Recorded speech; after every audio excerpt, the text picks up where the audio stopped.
I'll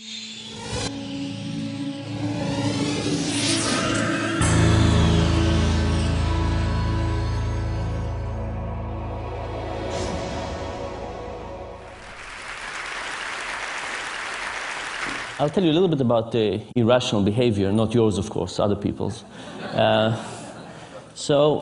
After being at MIT for a few years, I realized that writing academic papers is not that exciting. I don't know how many of those you read, but it's not fun to read and often not fun to write, even worse to write. So I decided to try and write something more fun. And I came up with an idea that I would write a cookbook. And the title for my cookbook was going to be Dining Without Crumbs, The Art of Eating Over the Sink. And it was going to be a look at life through the kitchen. And I was quite excited about this. I was going to talk about a little bit about research, a little bit about the kitchen. We do so much in the kitchen, I thought this would be interesting. And I wrote a couple of chapters and I took it to MIT Press and they said, cute but not for us, go and find somebody else. I tried other people and everybody said the same thing, cute, not for us.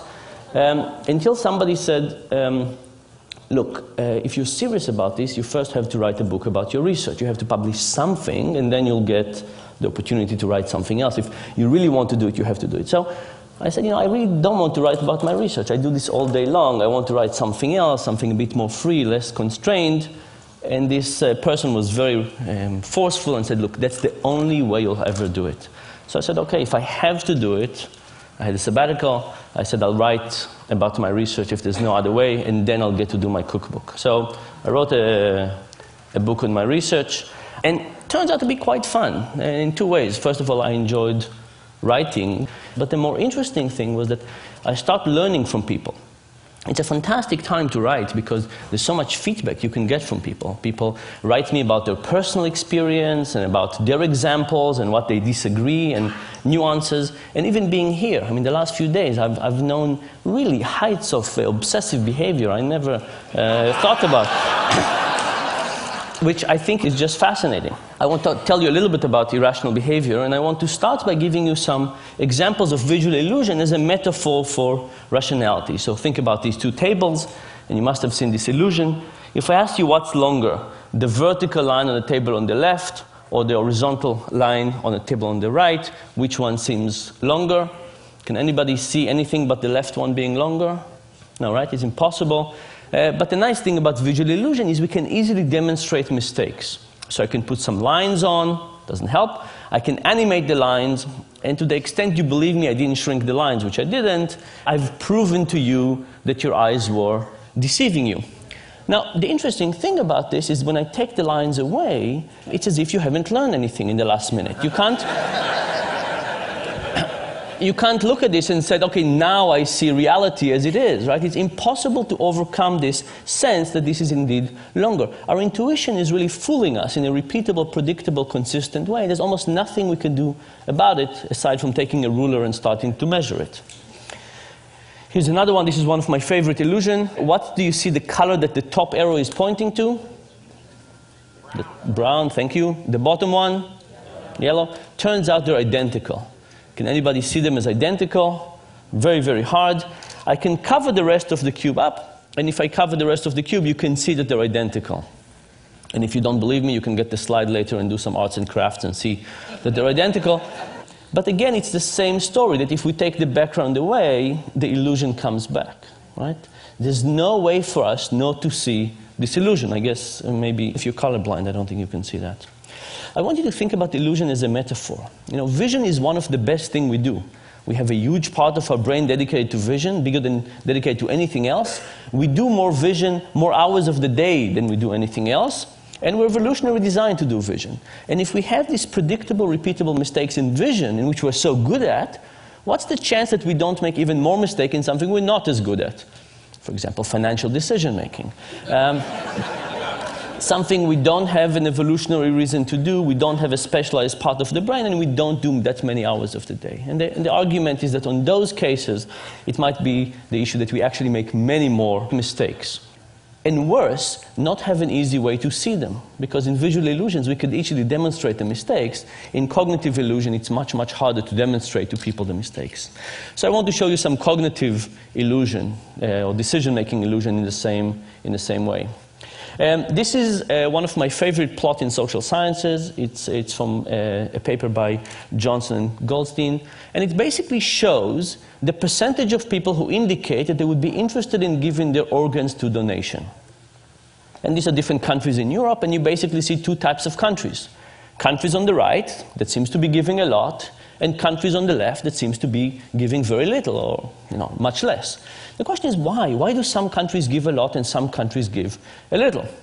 When you ask people this question, they usually think that it has to be something about culture, right? How much do you care about people? Giving your organs to somebody else is probably about how much you care about society, how linked you are. Or maybe it is about religion.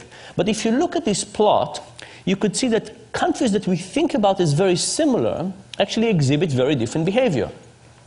For example, Sweden is all the way on the right, and Denmark, that we think is culturally very similar, is all the way on the left. Germany is on the left, and Austria is on the right. The Netherlands is on the left, and Belgium is on the right. And finally, depending on your particular version of European similarity, you can think about the UK and France as either similar culturally or not. But it turns out that from organ donation, they're very different. By the way, the Netherlands is an interesting story. You see, the Netherlands is kind of the biggest of the small group. Turns out that they got to 28% after mailing every household in the country a letter begging people to join this organ donation program. Right, so you know the expression, begging only gets you so far? It's 28% in organ donation. But whatever the countries on the right are doing, they're doing a much better job than begging. So what are they doing? Turns out the secret has to do with the form at the DMV. And here's the story. The countries on the left have a form at the DMV that looks something like this. Check the box below if you want to participate in the organ donor program. And what happens? People don't check and they don't join.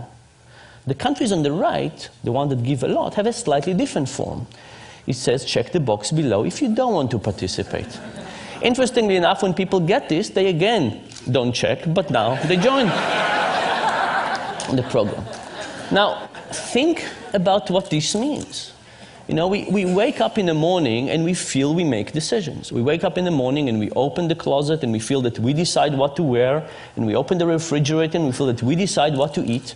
And what this is actually saying that much of these decisions are not residing within us. They're residing by the person who's designing that form. When you walk into the DMV, the person who designed the form will have a huge influence on what you'll end up doing. Now, it's also very hard to intuit these results. Think about it for yourself. How many of you believe that if you went to renew your license tomorrow and you went to the DMV and you would encounter one of these forms, that would actually change your own behavior?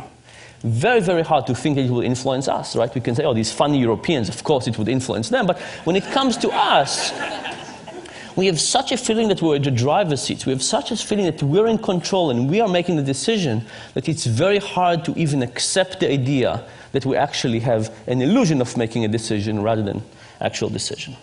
Now, you might say, you know, these are decisions we don't care about. In fact, by definition, these are decisions about something that will happen to us after we die. How could we care about something less than something that happens after we die? So a standard economist, somebody who believes in rationality, would say, you know what? The cost of lifting the pencil and marking a V is higher than the possible benefit of the decision, so that's why we get this effect. But in fact, it's not because it's easy, it's not because it's trivial, it's not because we don't care, it's the opposite. It's because we care, it's difficult, and it's complex, and it's so complex that we don't know what to do. And because we have no idea what to do, we just pick whatever it was that was chosen for us. I'll give you one more example for this. This is from a paper by Redelmeier and Shafir. And they said, you know, would this effect also happen to experts? People who are well paid, experts in their decisions, do it a lot. And they basically took a group of physicians.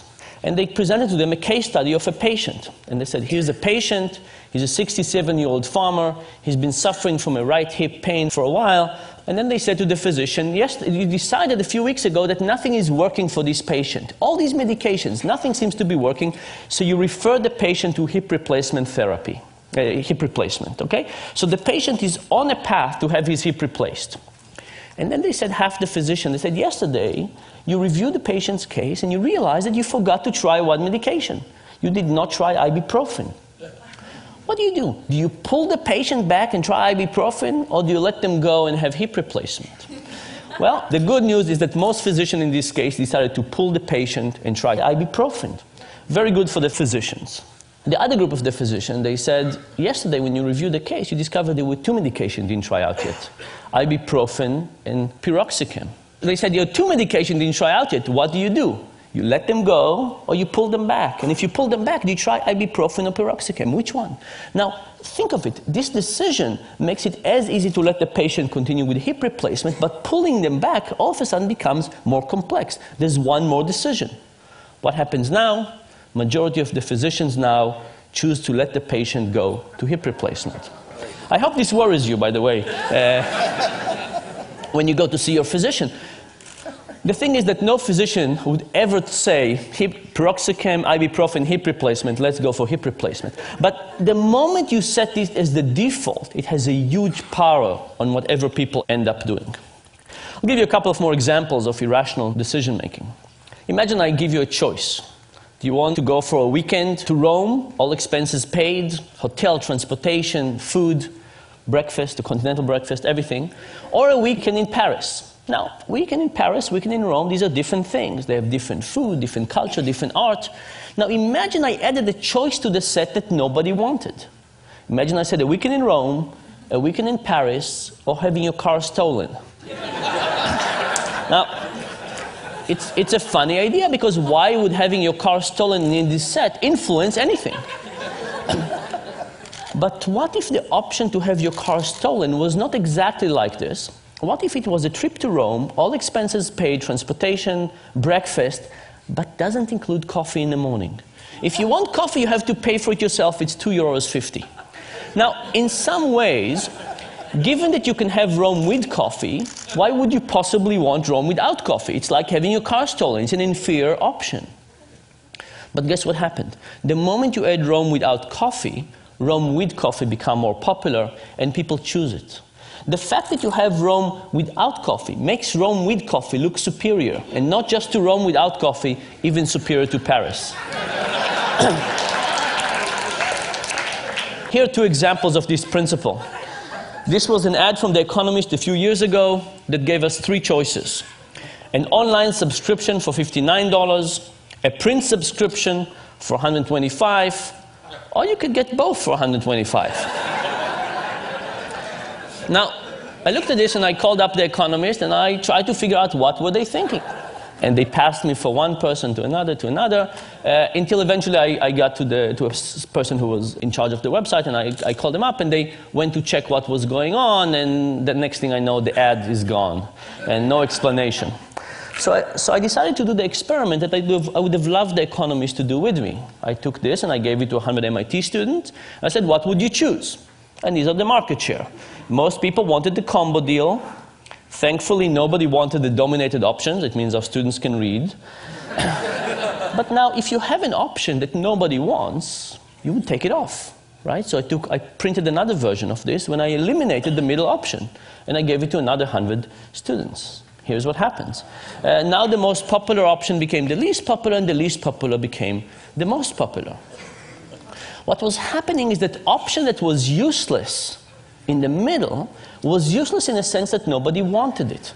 But it wasn't useless in the sense that it helped people figure out what they wanted. In fact, relative to the option in the middle, which was get only the print for $125, the print and web for $125 looked like a fantastic deal. And as a consequence, people chose it. The general idea here, by the way, is that we actually don't know our preferences that well. And because we don't know our preferences that well, we're susceptible to all of these influences from the external forces, the defaults, the particular options that are presented to us, and so on. One more example of this.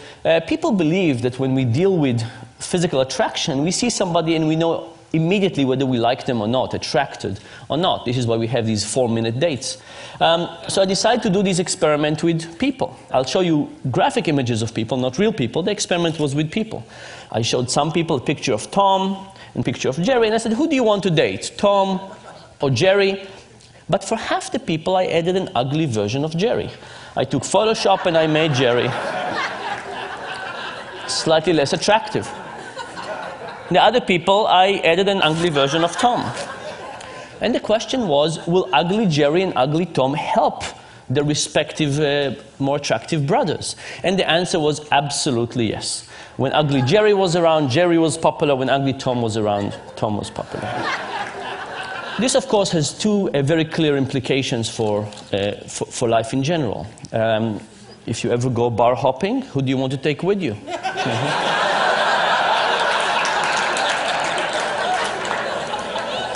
You want a slightly uglier version of yourself. Similar, but slightly uglier. And the second point, of course, is that if somebody else invites you, you know how they think about you. Now you're getting it. What is the general point? The general point is that when we think about economics, we have this beautiful view of human nature. You know, what a piece of work is man, how noble in reason. We have this view of ourselves, of others. The behavioral economics perspective is slightly less generous to people. In fact, in medical terms, that's our view.